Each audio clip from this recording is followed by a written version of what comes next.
Hasil latihan bebas 2 MotoGP Amerika Serikat 2024, Jorge Martin tercepat, Marc Marquez ketiga. Jorge Martin menjadi pembalap tercepat pada sesi latihan bebas 2 FP2, MotoGP Amerika Serikat 2024, Sabtu dini hari WIB. Pembalap tim Pramac Ducati itu mencetak waktu terbaik 2 menit 01.397 detik di sirkuit kota Austin, Texas. Posisi kedua ditempati Maverick Vinales dengan hanya selisih 0,076 detik. Lalu, Marc Marquez melengkapi tiga besar dengan catatan 2 menit 01.716 detik. Seperti biasa, FP2 dihelat untuk menentukan 10 pembalap tercepat yang langsung lolos ke babak kedua kualifikasi Q2. Sementara, 12 pembalap lain harus memulai dari Q1. Di awal sesi, Martin langsung tampil tercepat dan menempati posisi teratas. Ia diikuti oleh Pedro Acosta yang juga melesat kencang. Tak butuh waktu lama, Enea Bastianini lalu menggusur Acosta dari posisi 2. Namun, hal itu juga tak berlangsung lama lantaran Vinales membukukan waktu tercepat 2 menit 03.036 detik. Kedua pembalap lalu bersaing sengit memperebutkan posisi teratas. Vinales sempat menjadi pemuncak ketika melakukan percobaan dengan ban lunak baru. Martin benar-benar tampil menggila pada Sabtu pagi. Ia melesat lebih kencang dan mencetak waktu terbaik 2 menit 01.397. Itu memecahkan rekor waktu satu putaran di kota. Vinales hanya mampu menempati posisi 2, diikuti oleh Marquez. Juara dunia bertahan Francisco Bagnaia finish di posisi 4, dibuntuti oleh Acosta. Di sisi lain, pembalap Pertamina Enduro VR46 Marco Bezzecchi dan Fabio Di Giannantonio bertekad menguatkan adaptasi mereka dengan motor Ducati Desmosedici GP23 pada latihan kedua jelang MotoGP Amerika yang bergulir di Circuit of the Americas COTA di Austin, Texas, Sabtu.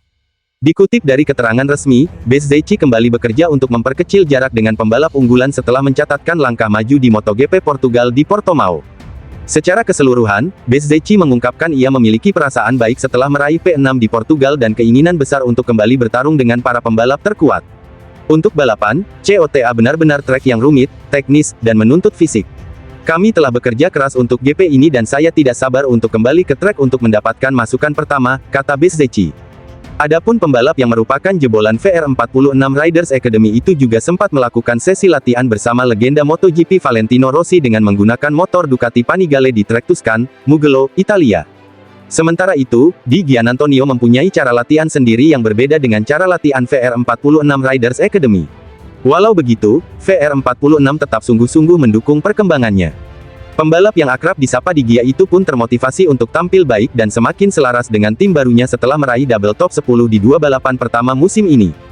Ia kembali ke trek di COTA yang merupakan salah satu trek paling menantang di seluruh kalender MotoGP untuk kembali kompetitif dan lebih dekat dengan para pembalap teratas. Kami tiba di Austin dengan sangat bersemangat dan saya tidak sabar untuk kembali bekerja. Di Portimao, untuk pertama kalinya musim ini, juga mempertimbangkan pramusim, kami mungkin sedikit kesulitan dari yang kami perkirakan. Mari kita kembali ke awal data dan menutup kesenjangan ini, ujar Di Gia.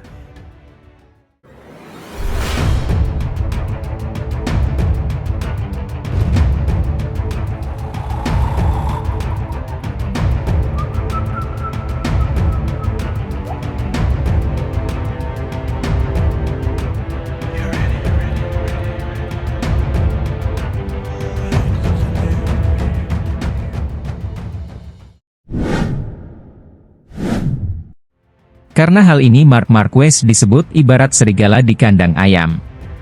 Sebuah perumpamaan dibuat Johann Zarco soal kedatangan Marc Marquez ke Ducati.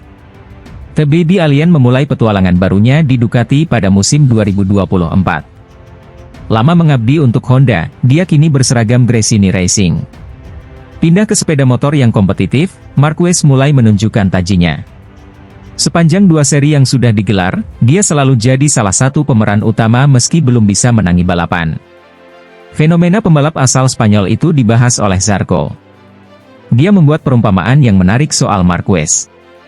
Baginya juara dunia 8 kali itu bak serigala di kandang ayam. Zarco menilai kehadiran The Baby Alien membuat keadaan jadi semakin menarik karena memicu pembalap lain untuk bersaing. Saya pikir ini akan jadi musim yang menarik, ujar Zarco, dilansir juara.net dari Motosan S. Saya pikir Marquez di Ducati itu bak serigala di dalam kandang ayam. Pecco sangat tenang. Sementara itu, Marquez begitu menyebalkan. Jadi, itu akan menarik untuk disaksikan. Bagi Ducati sendiri, sosok Marquez sangatlah besar, sambungnya. Zarco merasa duel-duel menarik dari Marquez bakal lebih sering terjadi. Pasalnya The Baby Alien tentu ingin mengejar rekor impresif legenda MotoGP, Valentino Rossi. Di dalam pikirannya, dia ingin turut bertarung dalam kejuaraan dunia. Dia ingin mengejar rekor Valentino Rossi. Saya pikir itu sangat menarik. Saya pun merasa bersyukur pindah dari Ducati bersamaan dengan kedatangan Marquez, imbuh Zarco. Di sisi lain, Pedro Acosta telah membuktikan bahwa label bocah ajaib hingga titisan Marc Marquez yang disematkan kepadanya tidak mengada-ngada. Dalam 2 seri pertamanya di kelas para raja, rider berusia 19 tahun dari tim Red Bull Gas Tech 3 itu sudah mengusik para pembalap papan atas. Balapan MotoGP Portugal yang berujung raihan podium pertama menjadi panggung Acosta untuk memamerkan kemampuannya. 2 pembalap tim pabrikan Red Bull KTM, Brad Binder dan Jack Miller, yang punya motor serupa dapat dikalahkan Acosta dalam persaingan di babak awal balapan. Tidak puas, Acosta langsung memburu 2 jagoan bermotor Ducati yaitu Marc Marquez, Gresini Racing, dan Francesco Bagnaia, Ducati Lenovo. Keduanya tak perlu diperkenalkan lebih jauh. Marquez adalah bayi alien yang berubah menjadi alien sejati dengan torehan 6 gelar juara dunia MotoGP sedangkan Bagnaia adalah sang penguasa kelas utama dalam 2 musim terakhir. Dia ditakdirkan seperti Valentino Rossi dan Marc Marquez, puji Carlo Pernat, sosok, sepuh, dipadek sekaligus mantan manajer tim Rossi di Aprilia, kepada moemak.com. Kemungkinan Pedrosa untuk tampil pada MotoGP Spanyol sudah diamini oleh Motorsports Director KTM, Pete Beirer, kepada MotoGP.com. Saya pikir begitu. Dani telah melakukan pengujian bagi kami di Jerez pekan ini, ucap Beirer di sela-sela berlangsungnya MotoGP Portugal pada pertengahan Maret lalu. Saya merasa sedang mempersiapkan diri untuk itu.